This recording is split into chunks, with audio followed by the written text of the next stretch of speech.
Starting a podcast sounds easy. Buy a mic, pick a cool name, hit record. Congratulations, you're a podcaster. Except, not really. Because before you jump into that podcast or launching any social media channel worth watching, there are a few big questions you need to be honest about first. Number one, what's your goal? There are only a handful of podcasts that have 1,000,000 gajillion listeners. So if that's your goal, you might want to have a realistic conversation with yourself. Number two, who's doing the work every week? Running a podcast is not as simple as pointing a camera at yourself and hitting record. It's booking guests, it's writing scripts, it's recording and editing and posting. It's figuring out the back end of how the podcast works. Someone has to do all that. And we'll figure it out as we get there is usually where podcasts go to die. Number three, what's the show actually about? You can't be vague when you're starting this out. It's not about business. It's not about leadership. It's got to be something original. It can't be the same old tired ground that everyone else has been treading. There are tens of thousands of podcasts out there. You want to stand apart from those. And if you can't answer that question clearly, your audience probably won't be able to either.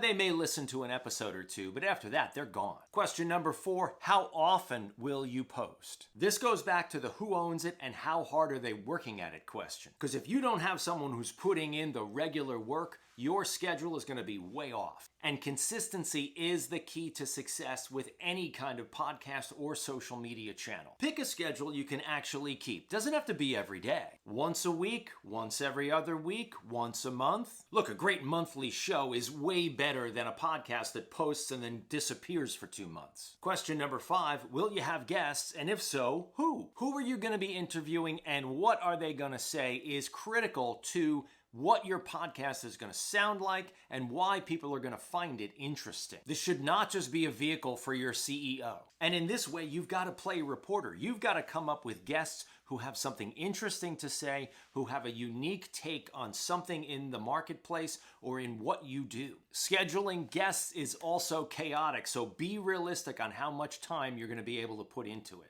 and how you're going to script it and edit it. Question number six, where's this podcast going to live? Obviously, the podcast should not live behind a paywall, and it shouldn't be on some weird app that nobody uses anymore. Apple Podcasts, Spotify, YouTube, great places for these things to live, because your podcast should make you more visible, not harder to find. And question number seven, and we kind of already know the answer to this, are you going to be audio only or audio and video? You know the answer to this, right? Video gives you more content to work with, not just for the show, but for the social media channels that will support and promote the show. You can pull clips and reels and shorts and post them just about everywhere. That also means better lighting and better sound.